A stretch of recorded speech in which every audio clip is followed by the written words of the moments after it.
امروز 3 دکبر است و شما در پخش مستقیم برنامه اخباری آزادی را تماشا دارید. سلام بینندگان عزیز، در 15 دقیقه آینده اطراف این موضوعها صحبت خواهیم کرد. خودمون مرز را نظارت میکنیم. وزارت کار خارجه تاجیکستان و کارشناسان احتمال جلب نیروهای روسیه یا سپد را به مرز این کشور رد نمودند. دوره سالهای پیش نیست. حاضر از جهت مادی، از جهت تکنیکی، تجهیزات، تکنولوژی نو به نهایت استفاده برده است. وکیلان دومای دولتی پیشنهاد دارند که سازشنامه دوشهروندی بین روسیه و تاجیکستان بیکار کرده شود. و در حالی که مقامات تاجیک قریب 10 سال پیش نکاح‌های خویش و تباری را منع کردند، تعداد کودکان امکاناتشان محدود کم نشده است. چرا؟ روز به روز، سال به سال امکانات‌های تشخیص بهتر شده ایستاده است. وزارت کار خارجه تاجیکستان گزارش‌ها را درباره احتمال جلب نیروهای روسیه یا سازمان پیمان امنیتی دستجمعی به مرز با افغانستان رد نمود. خبرگزاری ریترز 2 دکبر با تکیه به 3 منبع در نهادهای قدرتی تاجیکستان از جمله شورای امنیت نوشت که دوشنبه با مسکو درباره جلب نیروها برای پاسبانی یکجایه از مرز ناآرام با افغانستان گفتگو دارد. شاهین صمدی سخنگوی وزارت کار خارجه تاجیکستان امروز در پاسخ به درخواست رادیو آزادی در این باره نوشت که خبر مذکور بافته می باشد. در یک هفته اخیر از خاک افغانستان به ناحیه‌های نزدیک مرزی تاجیکستان 2 حمله انجام شده، 5 شهروند چین کشته و 5 تن دیگر زخمی گشتند. همکاران ما در دوشنبه مولا رجب و برادیو صوفی از تحلیلگران موضوع احتمالی بازگشت نیروهای روسیه به مرزی تاجیکستان را پرسیدند. بسیاری قمانداناشون من مثال اکادمیا تمام کردن، مکتب‌های مخصوص. گنرال بازنشسته نورعلی شاه نظروف نخستین کسی که گفته بود تاجیکان خودشان باید مرزهای کشور خود را دیدبانی کنند، زمان خروج نیروهای روسیه از سرحد تاجیکستان و افغانستان معاون اول فرمانده نیروهای مرزبانی تاجیکستان بود. با وجود بازنشستگی او حالا هم خبرهای وابسته به مرز را پیگیری می‌کند و می‌گوید که با وجود حمله‌های اخیر از افغانستان به تاجیکستان ضرورت بازگشت نیروهای روسیه به مرز وجود ندارد. وقتی که ما خود سرحد قبول کردیم مثلا افغانستان برابر روسا ما خدمت میکردیم گویا برابر روسا هر یک همون показателی که وایو داشتن ما از وایو هم بسیار показателامون خوب نشون دادیم. من حاضر من مثلا سرحد در اختیار ما این دوره سالهای پیش نیست. حاضر از جهت مادی، از جهت تکنیکی، تجهیزات، تکنولوژی نو به نهایت استفاده برده استند. حتی ما شنیدیم که پهباد قطعی قاشقبارا را زدن. این یک نویگری است برای ما. در حقیقت ما فکر میکنیم که حاضر سرحد بسیار مستحکم شده است. یعنی ضرورت آمدن روسیانو نیست. من فکر میکنم نیست. خبرگزاری رایترز 2 دکبر با تکیه به منابعش در نهادهای قدرتی تاجیکستان نوشت دوشنبه با مسکو درباره جلب نیروها برای پاسبانی یکجایه از مرز ناآرام با افغانستان گفتگو دارد. وزارت کارهای خارجه تاجیکستان این خبر را رد کرد و آن را بافته نامید. مرز تاجیکستان و افغانستان بعد 2 حمله از افغانستان به چینایی‌ها هفته است در سرخط خبرهاست. کارشناسان چند فرضیه را مطرح می‌کنند. حادثه اخیری که در مرز تاجیکستان و افغانستان رخ داد چند مسئله را برملا کرد.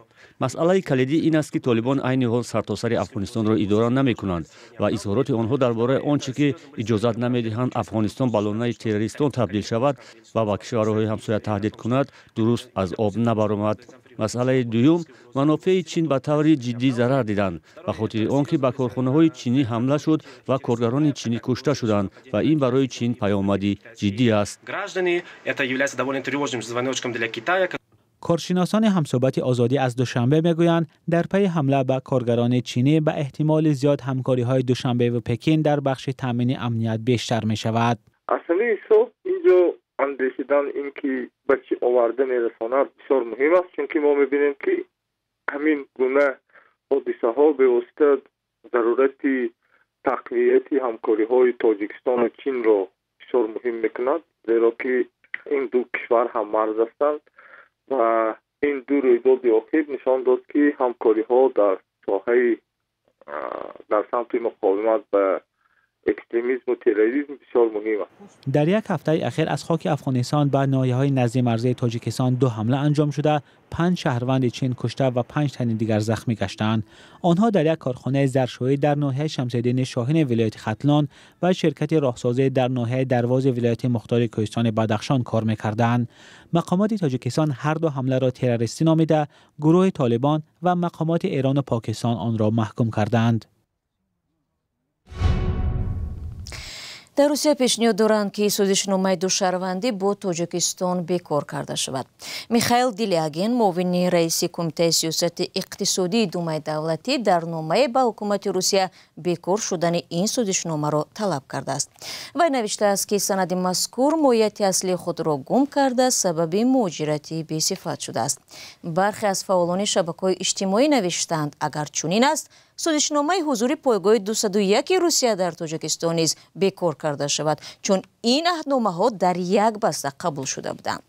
سازشنامه دوشهروندی با روسیه در سال 1995 امضا شد. یک سال بعد از آن از طرف پارلمان‌های دو کشور به تصویب رسید. دیلیاگین در نامه‌اش هدف آن را کمک به احیای بعد جنگی تاجیکستان و قبول صاحبان فرهنگ روسی در کشورش عنوان کرده، افزوده است که هر دو مقصد اجرا شدند. پیشتر ماه می امسال عضو دیگری پارلمان روسیه سرگئی میرونوف نیز پیشنهاد کرده بود که بندی مربوط به امکانیت داشتن دوشهروندی از قانون اساسی روسیه برداشته شود.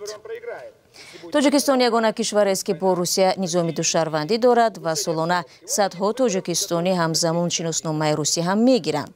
اکثریت آنها برای رهایی از رنج پلیس و پتنت و دریافت امتیازهای به مثل یاری پولی به فرزندان و خریدن خانه شهروند روسیه میشوند.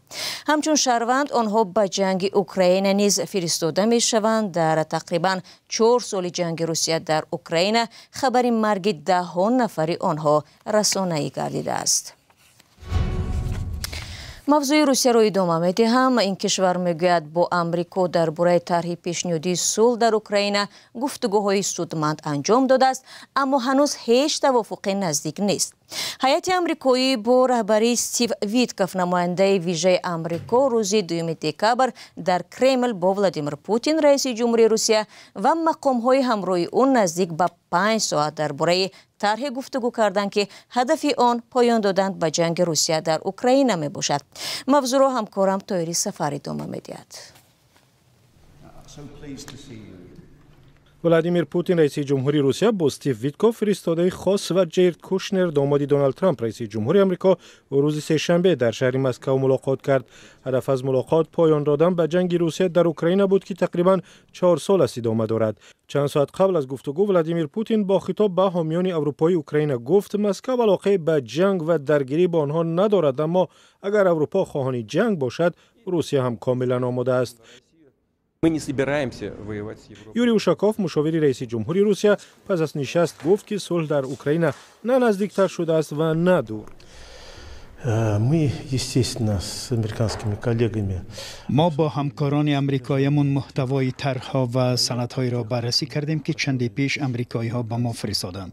ما پیشنهادهای مشخصی امریکایی‌ها را بررسی نکردیم. ما ماهیت آنها را بررسی کردیم. با بعضی از آنها موافقت کردیم، بعضی از آنها را تنقید کردیم و رئیس جمهور انتقاد و مخالفت خود به بعضی از پیشنهادها را گفت.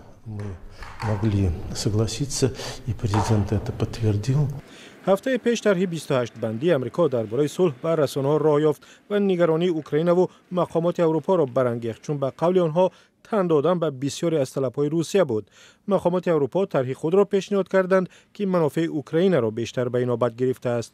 دونالد ترامپ پیوسته گفته است می‌خواهد به جنگ در اوکراین پایان دهد، اما ملاقاتش با پوتین در آلیاسکا و هم گفتگویش با ولادیمیر زلنسکی رئیس جمهوری اوکراین نتیجه ندادند. او در واشنگتن گفت که حل این وضع پیچیده آسان نیست. حالا آدمان ما در روسیه هستند، ببینند که آیا آن را حل کرده می توانیم یا نه. وضع آسان نیست، بسیار بی‌سر و سامان است. روز سه‌شنبه وزارت دفاع روسیه گفت که شهر استراتژی پاکروفسک در شرق اوکراین را پر تصرف کرده است. اوکراین میگوید هنوز قسمی از شهر را در دست دارد. این زمان تقریبا 20% قلمرو اوکراین تحت نظارت نیروهای روسیه است. همزمان ولادیمیر زلنسکی رئیس جمهوری اوکراین در سفر به ایرلندیا خواستار پایان قطعی جنگ شد، نه سازش کوتاه مدت در درگیری ها. او روز 2 دکبر در ایرلندیا بر ضرورت برقراری یک صلح شرفمندانه تاکید کرد و گفت امروز اوکراین نظر به هر وقت دیگر به صلح نزدیکتر شده است. شانس واقعی صلح وجود دارد. ولادیمیر زلنسکی یک روز قبل در پاریس گفت که طرح صلح بسیار خوب است، اما بحث در مورد واگذاری سرزمین ها برای اوکراین موضوع بسیار پیچیده به شمار می رود.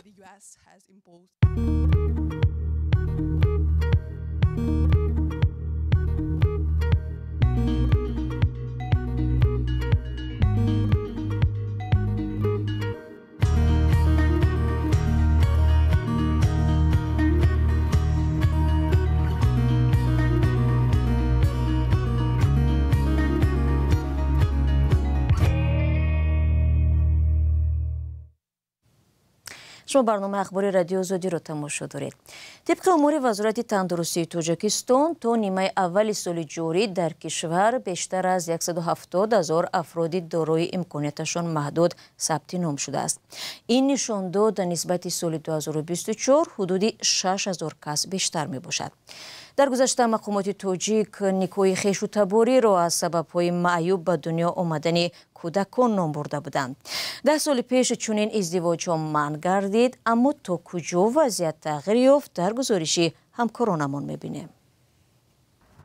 در تاجیکستان تخمیناً 10 سال پیش نیکوهای خویش‌تباری را یکی از سبب‌های کمتوان تولد شدن 30% کودکان نامیده ازدواج خویشان نزدیک را منع کردند. امروز هرچند تاثیر این قانون را در وضع صحتی نوزادان نشر نمی‌کنند، منبع‌های گوناگون در تاجیکستان تولد کودکان امکاناتشان محدود را در سال از 2.5 تا 3,000 نفر حساب کردند. حالا شمار کودکان تا 18 ساله امکاناتشان محدود در تاجیکستان بیش از 35,000 نفر میباشد. این 10,000 نفر بیشتر نظر به آمار 10 سال پیش بوده است. نسل‌شناس سابقه‌دار شمس‌الدین قربانوف میگوید قبول قانون منع نیکوی خویش‌تباری برای بهسازی و رشد گنوفوند ملی ضرور بود، اما برای نتیجه دادن آن نباید سراسیمه شد. در عین زمان امکانات‌های تشخیص روز به روز، سال به سال امکانات‌های تشخیص بهتر شده ایستاده است.